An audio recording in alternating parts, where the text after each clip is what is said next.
Le G20 est l'un des nombreux modèles très sophistiqués de la gamme d'armes à feu de Glock. Dans cette vidéo, vous apprendrez à démonter et à remonter le G20.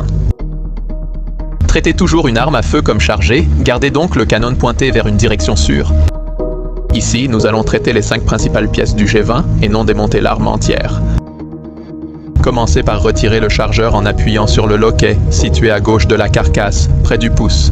Il se libérera, faites-le glisser vers l'extérieur. Ensuite, assurez-vous qu'il n'y a aucune munition dans le canon. Gardez l'arme pointée vers une direction sûre, tirez la culasse en arrière, maintenez-la, puis regardez dedans.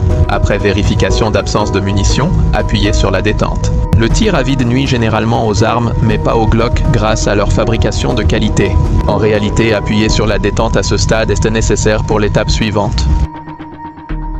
À la 3e étape, retirez la culasse. Vérifiez que la détente est toujours armée, sinon cette étape est impossible. C'est probablement la partie la plus difficile du démontage d'un Glock. 2 actions doivent être faites simultanément pour ôter la culasse. Commencez par saisir l'arme de cette façon. Les 4 doigts sur le dessus de la culasse et le pouce autour de la poignée. Remarquez les 2 arrêtoirs de culasse de chaque côté de l'arme. Avec votre autre main, placez un pouce d'un côté et un doigt de l'autre. Cette étape est cruciale. Sur la poignée, appuyez sur la culasse avec vos doigts, puis tirez-la vers l'arrière d'un demi-pouce, pas plus. Si vous tirez trop loin, la culasse réinitialisera la détente. Une fois la culasse reculée d'un demi-pouce, exercez avec l'autre main une forte pression vers l'intérieur et vers le bas sur les arrêtoirs de culasse, puis accompagnez la culasse vers l'avant. Si l'opération est correcte, la culasse se libérera et bougera librement. Sinon, recommencez cette étape et pressez fortement les arrêtoirs. Une fois la culasse libre, retirez-la de la carcasse et mettez la carcasse de côté. L'étape suivante consiste à retirer la tige guide sous culasse.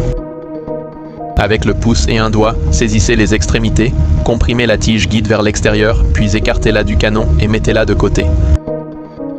Dernière étape, retirez le canon.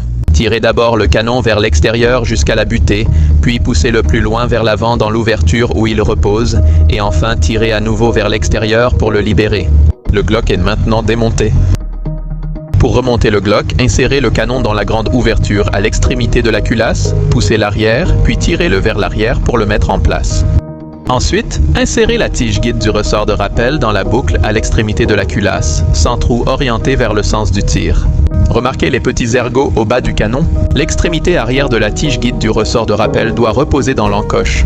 Pour cela, vous devez fortement comprimer les 2 extrémités de la tige jusqu'à ce qu'elles s'alignent avec l'encoche, puis pousser vers le canon pour l'enclencher en place. Sur la carcasse, remarquez les dents en haut. Alignez-les avec les inserts arrière de la culasse. Tirez-la au maximum pour enclencher les composants internes en place. Insérez le chargeur en veillant à ce que les indicateurs de cartouche soient orientés vers l'arrière. Notez qu'il n'y a qu'une seule façon d'insérer le chargeur. Enfin, tirez la culasse vers l'arrière pour la verrouiller en place. Vous avez remonté le Glock.